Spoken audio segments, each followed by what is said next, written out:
तो सॉल्व करते हैं एक्सरसाइज 1.2 का क्वेश्चन नंबर 3, जिसमें दिया है अभाज्य गुणनखंडन विधि द्वारा निम्नलिखित पूर्णांकों के HCF और LCM ज्ञात कीजिए। तो फ्रेंड्स, क्वेश्चन नंबर 3 का फर्स्ट क्वेश्चन दे रखा है हमको 12, 15 और 21। तो फ्रेंड्स 12, 15 और 21 का हमें पहले क्या निकालना है, HCF निकालना है, फिर उसका क्या निकालना है, LCM। तो पहले क्या करना है, हमको इन तीनों संख्याओं के अभाज्य गुणनखंड निकालने हैं। तो वही स्टेप फॉलो करते हैं जो हम अभाज्य गुणनखंड निकालने के लिए करते हैं, गुणनखंड निकालने के लिए। तो पहले मैंने इसको 2 से किया तो कितनी बार, 6 बार, और फिर 2 से किया तो कितनी बार, 3 बार, और 3 से 1 बार।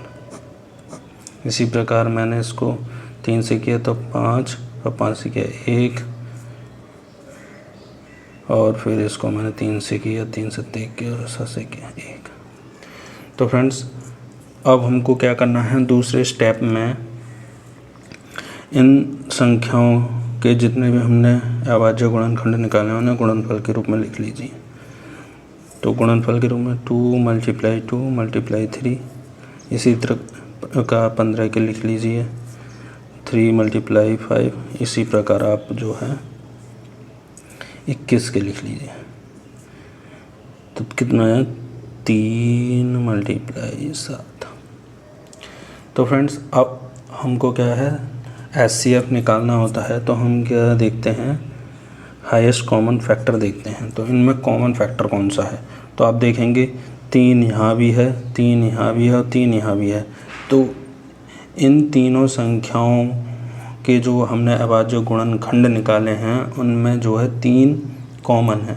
तो मेरा 3 क्या हो जाएगा, इन तीनों संख्याओं का HCF हो जाएगा। तो फ्रेंड्स गुणनखंडन विधि द्वारा हमने निकाल लिया HCF जो है। इसी तरीके से हमको क्या निकालना है, LCM निकालना है।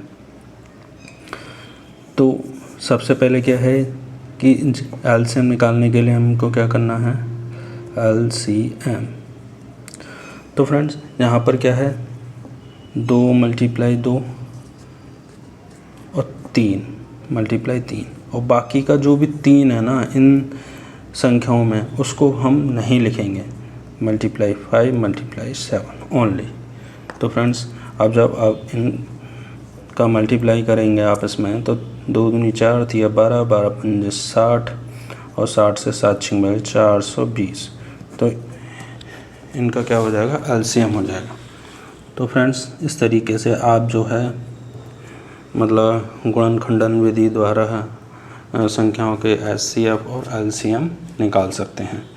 तो फ्रेंड्स कहने का मतलब ये होता है कि जब हम LCM निकाल रहे होते हैं, जो हाईएस्ट कॉमन जो फैक्टर निकाला होता है हमें बाकी की जितने भी हैं, जैसे कि मैंने यहाँ से तो 3 को लिख लिया, लेकिन बाकी में 3 को नहीं लिखा है। तो बेसिकली क्या है, 3 हमारा कॉमन हो जाता है, इसलिए हम 3 को जो जहाँ भी 3 मतलब अदर संख्याओं में दिखाई देता है तो उनको हम क्या स्किप कर देते हैं। तो इस तरीके से आप जो है LCM निकाल सकते हैं। अब है फ्रेंड्स इसी क्वेश्चन का तीसरे क्वेश्चन का सेकंड क्वेश्चन 17, 23 और 29। 17, 23 और 29। तो फ्रेंड्स हमें क्या निकालना है, इसका हमें निकालना है HCF और LCM। तो फ्रेंड्स LCM और HCF निकालने हैं, तो निकाल लेते हैं। तो वही हमें क्या करना है, अलग अलग इनके मतलब है अभाज्य गुणनखंड कर लीजिए। तो फ्रेंड्स ये 17 से 17 मतलब 17 को 17 से डिवाइड कर सकते हैं, इसी प्रकार 23 को 23 से डिवाइड कर सकते हैं, और 29 को 29 से डिवाइड कर सकते हैं।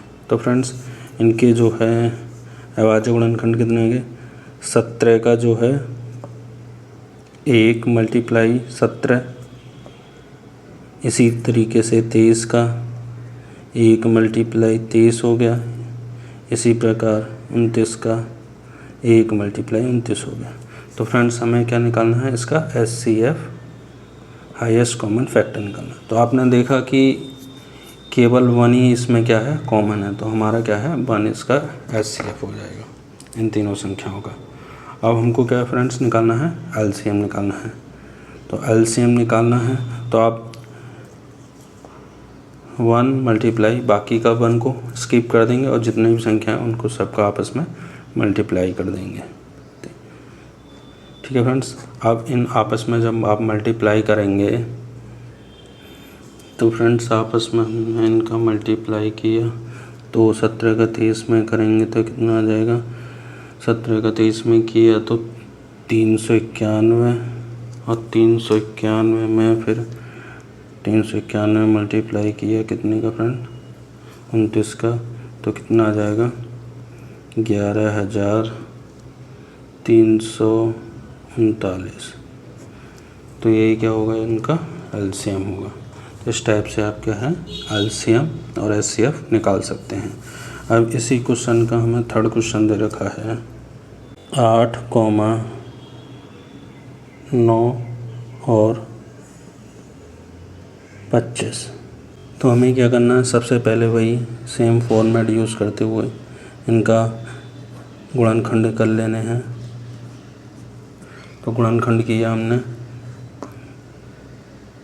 तो 2 से किया 4 बार, 2 से किया 2, 2 से किया 1, इसी तरीके से 3 से 3, 3 9, 3 से किया 1, 5 से 5 5, 5 से 1। ठीक है फ्रेंड्स। अब 8, 9 और 25 इनके जो है अपने अभाज्य गुणनखंड निकाले हैं, उन गुणनखंडों को गुणनफल के रूप में लिख लेना है।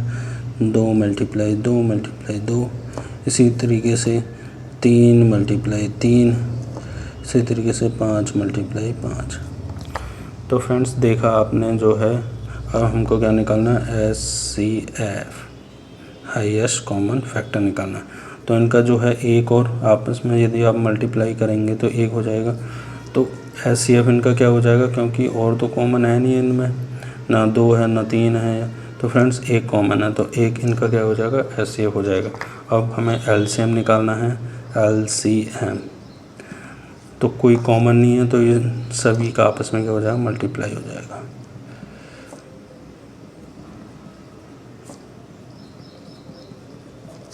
ठीक है फ्रेंड्स।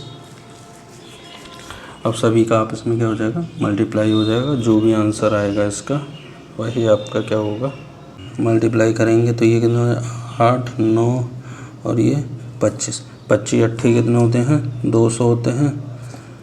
तो 200 मल्टीप्लाई 9 तो कितना हो जाएगा फ्रेंड्स 1800। तो LCM कितना आ गया इसका 1800 और HCF कितना आ गया 1 आ गया। तो इस टाइप से आप क्या है जो भी संख्याएं दे रखी हैं उनके आप फर्स्ट क्या कर सकते हैं, अभाज्य गुणनखंड कर सकते हैं। अभाज्य गुणनखंड करने के बाद में उनमें कॉमन देखिए, जो कॉमन फैक्टर आ जाएगा वही आपका हाईएस्ट कॉमन फैक्टर जो भी होगा वो आपका HCF होगा। और HCF को छोड़कर बाकी का जितने भी आपके गुणनखंड आए संख्याओं के अभाज्य गुणनखंड, उनको आपस में मल्टीप्लाई करके जो भी वैल्यू आएगी वो आपका LCM होगा।